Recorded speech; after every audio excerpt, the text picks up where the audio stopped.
ഇന്നത്തെ വ്ലോഗ് എന്താണെന്ന് വെച്ചാൽ നമ്മളൊന്ന് തൃശ്ശൂർ വരെ പോവാണ്. അപ്പോൾ ഇന്നെന്തായാലും ഞാനൊരു വീഡിയോ എടുക്കാമെന്ന് വിചാരിച്ചു. ഇപ്പോൾ സമയം ഒരു 8 മണിയൊക്കെ ആയി കാണും. നമ്മൾ അളിയൻ്റെ വീട്ടിലേക്ക് പോവാണ്. അപ്പോൾ അതൊരു ചെറിയ ഷോർട്ട് വ്ലോഗായിട്ട് എടുക്കാമെന്ന് ഞാൻ വിചാരിച്ചിട്ടുണ്ടായി. പിന്നെ അവിടെ ഒരു 3 ദിവസം സ്പെൻഡ് ചെയ്തിട്ടാണ് തിരിച്ചു വരുള്ളൂ.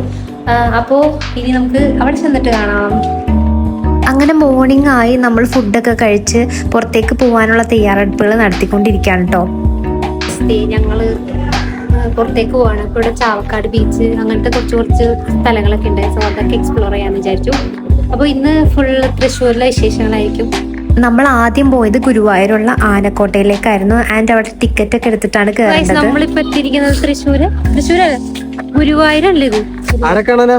ആനേനെ കാണാൻ നിൽക്കണം. ബാക്കി ടിവിയിൽ മാത്രമാണ് ആനേനെ കണ്ടിട്ടുള്ളൂ. അതുകൊണ്ട് ഇപ്പൊ നേരിട്ട് ആനേനെ കാണാൻ പോവാം. നിങ്ങൾ തൃശ്ശൂരൊക്കെ വരാണെങ്കിൽ മസ്റ്റ് ആയിട്ടും വിസിറ്റ് ചെയ്യാൻ പറ്റിയ ഒരു പ്ലേസ് ആണ് ആനക്കോട്ട. നമുക്ക് ഇത്രയും അടുത്ത് നിന്നിട്ട് ആനേനെ ഇങ്ങനെ കാണാനായിട്ട് പറ്റും. കണ്ടോ, ഇത് ഗുരുവായൂർ ദേവസ്വം ബോർഡിന്റെ അണ്ടറിൽ വരുന്ന സ്ഥലമാണ്.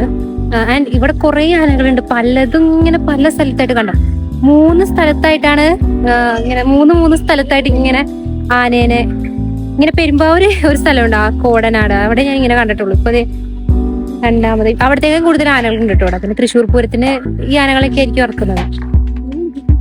ഇത്ര അടുത്തായിട്ട് നമുക്ക് കാണാനായിട്ട് പറ്റും. ഇവിടെ നോ എൻട്രി പറഞ്ഞേക്കാണ്. എന്താ അപകടം പിടിച്ചാണ്.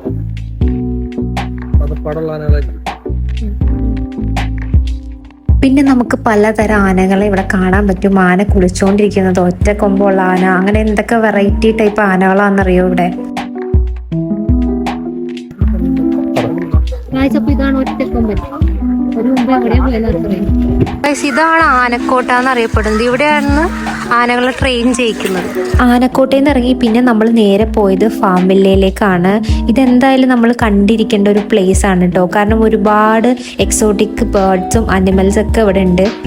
ഇവിടെ വന്നതുകൊണ്ട് ഇങ്ങനത്തെ എല്ലാ ഐറ്റംസിനെയും കാണാനായിട്ട് പറ്റി. ഞാൻ ആദ്യമായിട്ടാണ് ഇവരെയൊക്കെ ഫീഡ് ചെയ്യുന്നതും കാണുന്നതും. ഹോഴ്സിനെയൊക്കെ നമ്മൾ കണ്ടിട്ടുണ്ടെങ്കിലും ക്യാമലിനെയൊക്കെ ഇത്ര അടുത്തുനിന്ന് കാണാൻ പറ്റുമെന്ന് ഞാൻ വിചാരിച്ചേയില്ല.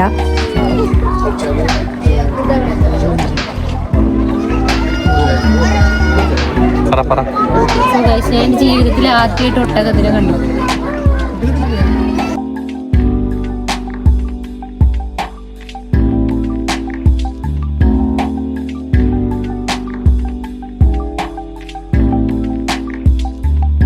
എന്റെ പുറത്തിരിക്കുന്നത് ഷുഗർ ഗ്ലൈഡർ. അതെ. പിന്നെ നമുക്ക് ഈ തത്തമ്മകളൊക്കെ തലയിൽ ഇങ്ങനെ വെക്കാൻ പറ്റും കേട്ടോ. അവർ നമ്മുടെ കയ്യിൽ ഫുഡ് തരും, എന്നാലാണ് അവർ നമ്മുടെ കയ്യിലേക്ക് വന്നിരിക്കുള്ളൂ. പിന്നെ ഈ താറാവുകളുടെ തന്നെ പലതരം സെക്ഷൻ ഉണ്ട്. പിന്നെ വെറൈറ്റി ടൈപ്പ് കോഴികൾ, ഇങ്ങനത്തെ കോഴികളെ ഞാൻ ആദ്യമായിട്ട് കാണുന്നത്. പിന്നെ നമുക്ക് ഫിഷിനെ ഫീഡ് ചെയ്യാനുള്ള ഓപ്ഷനൊക്കെ ഉണ്ട് കേട്ടോ. അതായത് നമുക്ക് കയ്യിൽ അവർ ഫീഡ് ചെയ്യാനുള്ള ഫുഡ് തരും, എന്നിട്ട് നമ്മൾ അതിനെ കയ്യിൽ വെച്ചിട്ട് കൊടുത്താൽ മതി. പിന്നെ വെറൈറ്റി ടൈപ്പ് ഓഫ് ആടുകളാണ് നിങ്ങൾ കണ്ടുകൊണ്ടിരിക്കുന്നത്. കുറേ ഇങ്ങനെ രോമങ്ങളൊക്കെ ഉള്ള ആടുകളാണ്.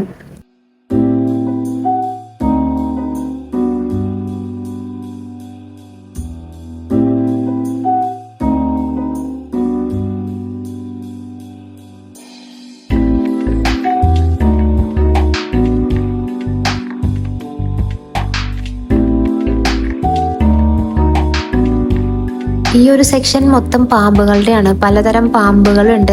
പിന്നെ ഇതിൻ്റെ മെയിൻ സ്പെഷ്യാലിറ്റി എന്താണെന്ന് വെച്ചാൽ പാമ്പുകളെ നമുക്ക് കയ്യിലെടുത്ത് തരും. ഞാൻ ട്രൈ ചെയ്തു, പക്ഷേ എനിക്ക് നല്ല പേടിയായിട്ടോ. കാരണം പാമ്പെന്ന് പറഞ്ഞ ഒരു ജീവി നമ്മൾ സ്വാഭാവികമായിട്ട് പേടിക്കേണ്ട ഒരു ജീവിയാണല്ലോ. പക്ഷേ ഈ പാമ്പുകൾക്ക് വിഷമൊന്നുമില്ല. അത് പൈത്തണായിരുന്നു പറഞ്ഞിട്ടുണ്ടായിരുന്നത്. പക്ഷെ പാമ്പ് എന്നുള്ളൊരു ഇത് മനസ്സിൽ കിടക്കണോണ്ട് എനിക്ക് കൈ കിട്ടിയപ്പോൾ തന്നെ എന്തോ പോലെ തോന്നി. ഞാൻ അതുകൊണ്ട് അപ്പം തന്നെ തിരിച്ചു കൊടുത്തു. പിന്നെ നമ്മളിപ്പോൾ കയറിയേക്കുന്നത് കിളിക്കൂടിൻ്റെ ഉള്ളിലാണ് കേട്ടോ. അതിൻ്റെ ഉള്ളിൽ കയറിയിട്ട് നമുക്ക് അവർ ഫീഡ് ചെയ്യാനുള്ള ഓപ്ഷൻ ഉണ്ട്. പിന്നെ അവിടെ കുട്ടികൾക്ക് കളിക്കാനായിട്ട് പാർക്കൊക്കെ ഉണ്ടായിരുന്നു കേട്ടോ. അത് കഴിഞ്ഞ് നമ്മൾ നേരെ പോയത് ചാവക്കാട് ബീച്ചിലേക്കായിരുന്നു. ചാവക്കാട് ബീച്ചിൽ ഞാൻ ഫസ്റ്റ് ടൈമാണ് പോകുന്നത്. ആൻഡ് അവിടെ പോയിട്ട് നമ്മൾ പാനിപൂരി അങ്ങനെയുള്ള സംഭവങ്ങളൊക്കെ കുറച്ച് കഴിച്ചു. ശരിക്കും നമ്മൾ ചാവക്കാട് ബീച്ചിൽ മെയിനായിട്ട് പോയത് ഈ ഒരു ഐറ്റം എക്സ്പീരിയൻസ് ചെയ്യാനാണ്. വെർച്വൽ റിയാലിറ്റി എന്ന് കേട്ടിട്ടുണ്ടെങ്കിലും ഇത് ഇത്രയും നമ്മൾ നമുക്ക് അത്ര എക്സ്പീരിയൻസ് തരുമോ എന്ന് എനിക്കറിയില്ലായിരുന്നു. ഇത് ആദ്യമായിട്ട് എക്സ്പീരിയൻസ് ചെയ്തപ്പോഴാണ് എനിക്ക് മനസ്സിലായത്.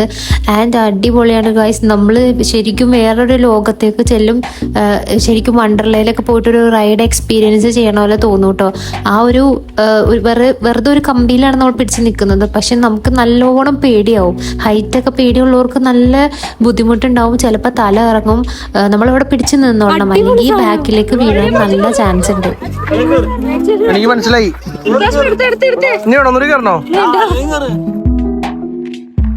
പിന്നെ നമ്മൾ നേരെ പോയത് അവിടെ T&T എന്നുള്ളൊരു റെസ്റ്റോറൻറ്റിലേക്കായിരുന്നു. അങ്ങനെ നമ്മൾ മസാല ഷവായൊക്കെ കഴിച്ചു. പിന്നെ അത് കഴിഞ്ഞ് നമ്മൾ വീണ്ടും പുറത്തിറങ്ങിയായിരുന്നു കേട്ടോ.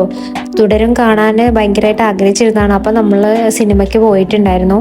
അപ്പോൾ ഇന്ന് തൃശ്ശൂർ വന്നിട്ട് രണ്ടാമത്തെ ദിവസമാണ്. പിന്നെ നമ്മൾ കയാക്കിങ്ങിന് പോവാണ്. അവിടെ 5 മണി വരെ ഉള്ളൂ, ഇപ്പൊ സമയം 4. അങ്ങനെ നമ്മൾ കയാക്കിംഗ് ഒക്കെ ചെയ്തു. പിന്നെ തിരിച്ചു വരുന്ന വഴിക്ക് ഈ ഒരു സോന ബേക്കറിയിൽ കയറിയിട്ടുണ്ടായിരുന്നു കേട്ടോ. അങ്ങനെ പിറ്റത്തെ ദിവസമായി, അളിയൻ പോകുന്ന ദിവസമായിരുന്നു. പിന്നെ നമ്മൾ എയർപോർട്ട് സീൻസ് ഒക്കെയാണ് കണ്ടുകൊണ്ടിരിക്കുന്നത്. അപ്പോൾ ആള് ഗൾഫിലേക്ക് പോയി. ആൻഡ് ഈ ഒരു വെക്കേഷൻ അടിച്ചു പൊളിച്ചു. നല്ല വൈബുള്ള വെക്കേഷനൊക്കെ ആയിരുന്നു. സോ ഇനിയും ഈ ചാനൽ സബ്സ്ക്രൈബ് ചെയ്യാത്തവരുണ്ടെങ്കിൽ please subscribe to my channel. അപ്പോൾ നമുക്ക് അടുത്ത വീഡിയോയിൽ കാണാം. Bye by.